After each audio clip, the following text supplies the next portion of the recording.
계속해서 또 다른 주제에 대해서 자세하게 한번 살펴보겠습니다. 얼마 전에 공정거래위원회에서 한 안마의자 업체를 검찰에 고발했습니다. 허위 광고를 했기 때문인데요. 검찰 고발까지 간 경우는 다소 이례적이기 때문에 일부에서는 과도한 거 아니냐 이런 생각도 있는 것 같습니다. 공정거래위원회 소비자안전정보과의 구성림 과장과 짚어보겠습니다. 과장님 안녕하세요. 네, 안녕하십니까. 네, 이번에 조치를 받은 제품이 키를 키우는 데 효능이 있다. 그리고 학습 능력 향상에도 효능이 있다는 이 청소년용 안마의자인데요. 이 안마의자 업체에 고발이라는 엄중한 조치를 취하게 된 이유가 있을 것 같은데 어떻습니까? 네. 그 한 안마의자 업체가 그 청소년과 학부모들이 키와 성적에 관심이 많고 민감하다는 점을 이용을 해서 청소년들이 이 제품을 사용하게 되면 키가 크고 머리가 좋아지는 것처럼 거짓 광고를 하였습니다. 이 업체는 키 성장 효능이 입증되지 않았다는 점을 알면서도 키 성장 효능이 있다고 광고를 했고요. 자사 직원을 대상으로 임상시험을 실시를 해서 윤리 규정을 위반한 혐의도 있습니다. 이처럼 인체 효능에 대해서 거짓으로 광고를 했기 때문에 고의성이 명백하고 위법성이 중대하다라고 판단이 되어서 검찰에 고발을 하게 되었습니다. 네, 사실 키가 크고 머리가 좋아진다고 하니까 당장 저부터도 한번 앉아보고 싶다는 생각이 들 정도인데요. 네. 아니나 다를까 이 청소년용 안마의자가 나왔을 때 굉장히 선풍적인 인기를 끌었던 걸로 기억이 나거든요. 그런데 이게 거짓 광고라고 하면 효능이 없다는 얘기인데 심지어 업체 스스로도 이 효능이 없다는 걸 인정했다고요. 네, 그렇습니다. 기본적으로 사업자는 자신이 한 광고 내용에 대해서 실증을 할 수 있어야 됩니다.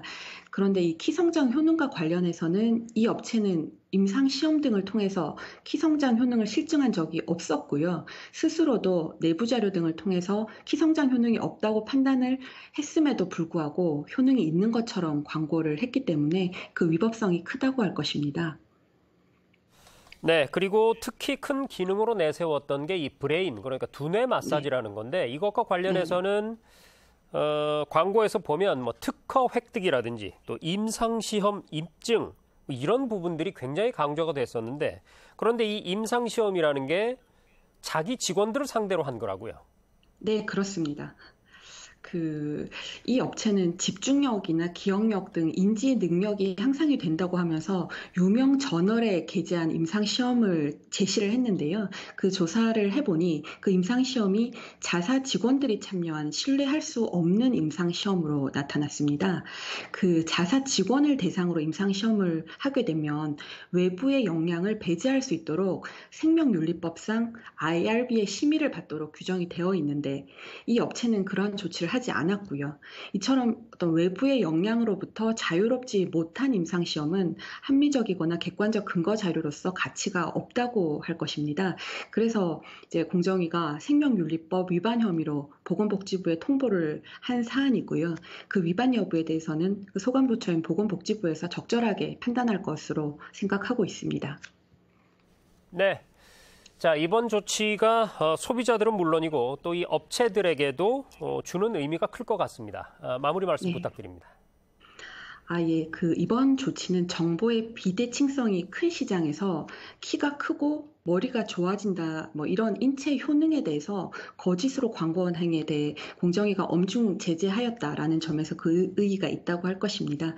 특히 청소년 학부모들의 가장 큰 관심사항이 외모와 학습 능력이라는 점을 이용을 해서 본 안마의자를 사용을 하면 키가 크고 공부를 잘하게 될 것이라고 소비자를 오인시킨 행위에 대해서 이제 과징금 부과와 함께 검찰 고발 등 표시광고법상 가장 엄중한 조치를 취한 사안입니다. 앞으로 이런 잘못된 정보가 시장에 유통되지 못하도록 하는 계기가 되기를 희망합니다.